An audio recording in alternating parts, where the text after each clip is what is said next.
Hey, what is up everyone? Welcome back to another Master Grade Gunpla review, and this right here is the Premium Bandai / Zaku Phantom Yazak Jewel Custom, and of course, like this says on the box, this is from Mobile Suit Gundam Seed. As usual, when it comes to harder to get, rare kits like P Bandai, etc., they can be a little hard to find at times, but I can guarantee you can find them where I found this, on Buyee. There's a link down there in the description, and as usual, there's a link to a video that will show you how to use Buyee and save some money. But anyway, here we go. But yeah, before I actually get into the review proper, I'm going to point something out I never noticed on this box, because I never really look too closely at Premium Bandai boxes, but look at that right there! Look at that! Look at that! In plain sight. A lot of the time I think this is just a bit of flavor, but if you remember the Master Grade Dynamis box and the Master Grade Kyrios box, both of those showed upcoming kits, and that has happened here again. Keep an eye out for these in future, because that is the Jin, and there's a Master Grade announced of that now. So, sneaky Bandai hiding things in plain sight. Anyway, let's continue. So anyway, getting right into it, and there is the absolutely awesome / Zaku Phantom out of the box snapped together with some of the decals and a little bit of panel lining. And I have to say, I adore these Seed Zakus. They're so powerful looking, and the design is just so cool. That's one thing that always gets me about Seed. The mobile suit designs are beautiful. There's also something about this particular shade of powder baby blue that is so unique. There are a lot of Zakus out there, and there are some blue ones, but I don't know if it's the specific matching of baby blue, teal, orange, and yellow or what, but I'm really digging this color scheme. And there's no denying that these Zakus have an awesome killer glare. So right off the bat, I will mention that this is just a color swap kit of what you're seeing on the left there. That of course is the Luna Maria Hawk, Gunner Zaku Warrior in those killer looking Char Aznable kind of color. That does actually come included on the runner, as well as the standard top of the head. So besides the equipment it's rocking up here on top, as well as the extra shield right here, these two kits are physically identical, so the only real difference is the color and the equipment.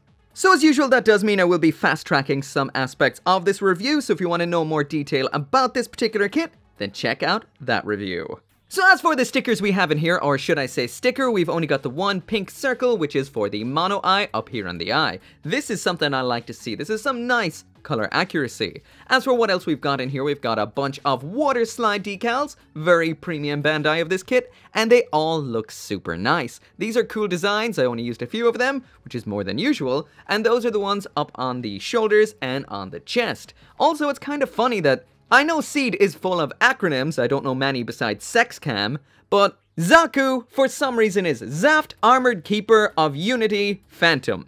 So technically, shouldn't that be Z-A-K-O-U? Are they just dropping the O? Anyway, that's Zaft Armored Keeper Unity. So as usual, there's that full 360-degree spin, so you can see absolutely every angle of this kit, so you can see if there's something I forgot to mention that you wanted to see yourself. Once again, I have to say, I love this design, and this particular Master Grade was great in red, and it's even better, in my opinion, in blue, and will be even better finally in green. I love me a green Zaku. There's something so awesome about the blue, and I've just after realized, again, I haven't watched much Seed at all, but this is totally the same pilot that pilots the Jewel Gundam, right? Because they're the same colors. Hold on, let me Google that. Yep, it is. I can't believe it took me that long to recognize that cool color scheme. Let's grab the Jewel Gundam shoulders to take a look at as well. Hold on while I actually take that off and add it to the bunch, because it probably should have been. There we go. And there we go, giving you an idea of just how much stuff this comes with.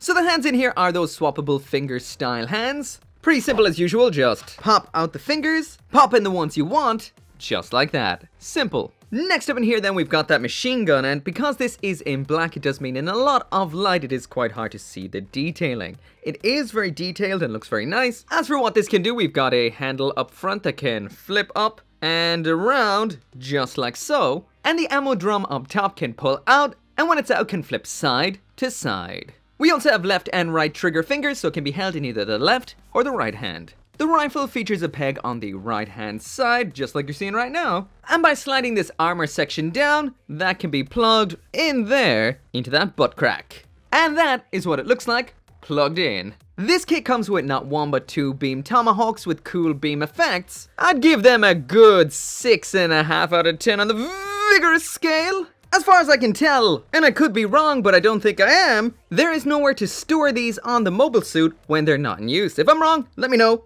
down there in the comments. But man, those are badass. But if somehow that is not enough axe for you, we also get this monstrosity as well. So this is cool, but I have one question about it right out the gate. So I don't have the leftover runners anymore, but are those Sinanju or Saza patients? But in the end, it holds onto it absolutely rock solidly. It's a fairly lightweight yet large weapon. The swappable hands make sure that it holds on perfectly, and this looks badass. I mean, this is really cool. This is a giant beam battle axe, and I adore it. Once again, those look like Sazabi beam effects, but they do look good in light pink. Those are fairly vigorous.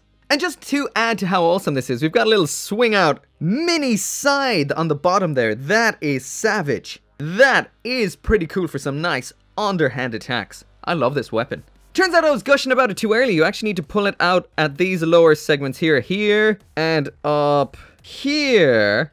And there we go, it's just gone from badass to even more badass. This is one hell of an axe right here. So when you want to store away that giant axe, just pop it out of the hands, get rid of this big old handle. We've got an alternate handle in here, which is a contracted variant.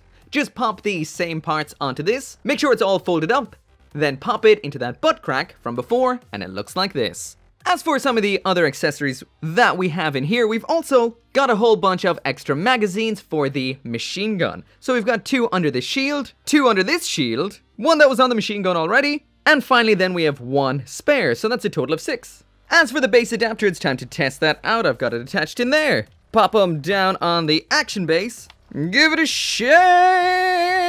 And they're physically identical besides the color, so that means if you pop off the Gunner Zaku's backpack, you can pop on these Gatlings, flip around the Slash Zaku, and then you can pop on, can't do it with the axe it seems, sorry axe, you can pop on that backpack like so. So there is both of them with each other's backpacks. But anyway, let's get the Slash Zaku set up with his own backpack so we can check that out.